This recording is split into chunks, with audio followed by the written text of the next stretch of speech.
congressmen or any of the grieving families getting indications or signals from the Biden administration that a temporary ceasefire might not include the release of hostages, or is this a fear? I think some of the readouts from yesterday were a little startling in what was included or not included. And I think obviously, you know, there's been clearly a political and electoral undercurrent that has been taking shape here in the U.S.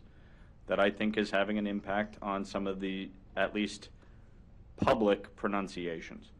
I don't think that the policy has changed insofar as they want the hostages released. I think they have made that clear.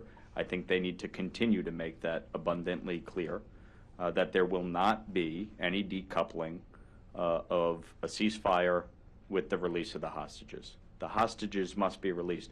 You have American families, American citizens, who have been impacted by this.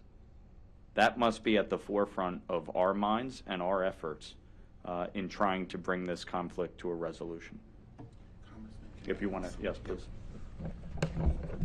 Well, I think that's a perfectly legitimate question.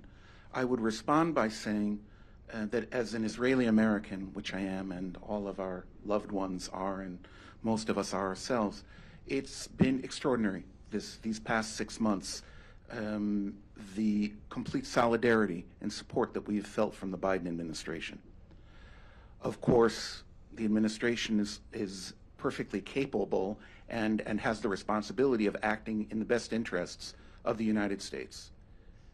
At the end of the day, however, nothing has happened, at least in my opinion, over the last 24 or 48 hours to in any way make me think that the conviction of the Biden administration that we have heard clearly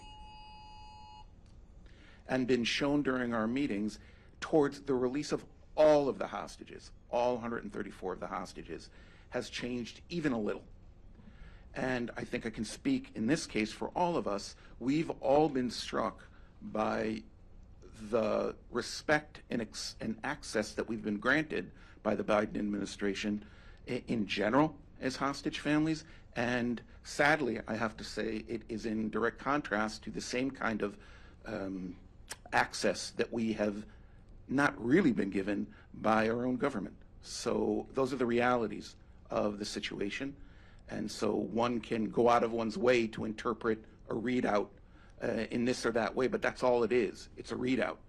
And the facts are complete support from the Biden administration up to now, and there is no reason to believe that that has changed.